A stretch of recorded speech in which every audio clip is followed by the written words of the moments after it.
भारत के अंदर paper leak का मामला, ये जो कल नीट का पेपर लीक हुआ, ये पहला मामला नहीं है। इससे पहले भी नीट का पेपर लीक हुआ, उससे पहले भी और सारे एग्जाम्स के जो पेपर हुए थे वो सारे लीक हुए थे।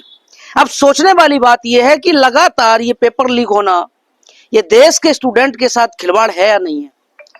आज तक एक भी पेपर लीक करने वाले मामले में किसी भी चेन को अभी तक नहीं तोड़ा गया। सोचने वाली बात है कि अभी नीट का पेपर जो लीक हुआ उसमें एक बीजेपी का युवा मोर्चा का नेता पकड़ा गया, दिनेश बिवाल। अब सोचने वाली बात है, जिसने पेपर खरीदा 30 लाख में उसको पकड़ लिया गया, लेकिन उसको क्यों नहीं पकड़ा गया जिसने पेपर बेचा था? उसको क्यों नहीं पकड़ा गया जिसने उससे पेपर जो है और सारे लोगों ने खरीदे थे? उसको क्यों नहीं पकड़ा गया जिसने वो पेपर बेचने वाले तक खरीदने वाले को पहुंचाया था? ये चेन छोटी नहीं, बहुत लंबी है।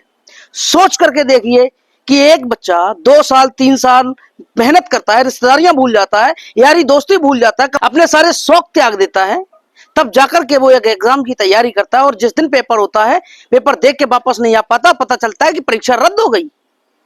अरे उन एजेंसियों को पेपर दिया ही क्यों जाता है जो सही से एग्जाम कंडक्ट नहीं करवा पा रही हैं?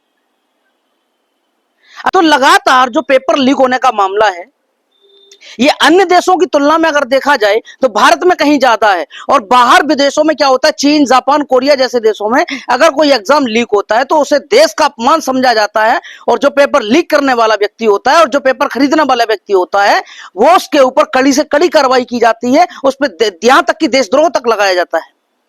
सोच करके देखिए, और भारत में एक भी पेपर लीक मामले में किसी को भी सजा नहीं हुई। क्यों सजा नहीं हुई? क्योंकि इसकी चेन उन लोगों तक पहुंची है जो राजनीतिक सत्ता में शायद बैठे हुए हैं। शायद इसीलिए उन लोगों तक ये कड़ी नहीं पहुंच पा रही है।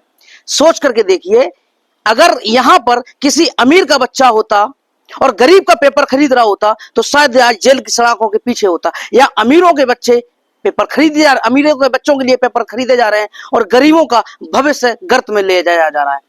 अगर ऐसा ही चलता रहा तो एक दिन वो आएगा, न तो कोई पढ़ेगा न तो कोई एग्जाम देगा, या सिर्फ अमीर और गरीब की खाई बन करके रह जाएगा ये देश। मैं प्रशासन से ये मांग करता हूं, पेपर बेचने वाला, पेपर बेचने वाले तक पहुंचाने वाला, पेपर खरीदने वाला और खरीद करके उनको आगे बेचने वाला, और जिसने ये पेपर खरीदा है उन सबको सलाखों के पीछे होना चाहिए। तब जाकर के देश के जो बच्चे हैं, जिन्होंने 22 लाख बच्चे जिन्होंने पेपर की तैयारी की थी अपने भविष्य को संवारने के लिए, उनको न्याय मिलेगा।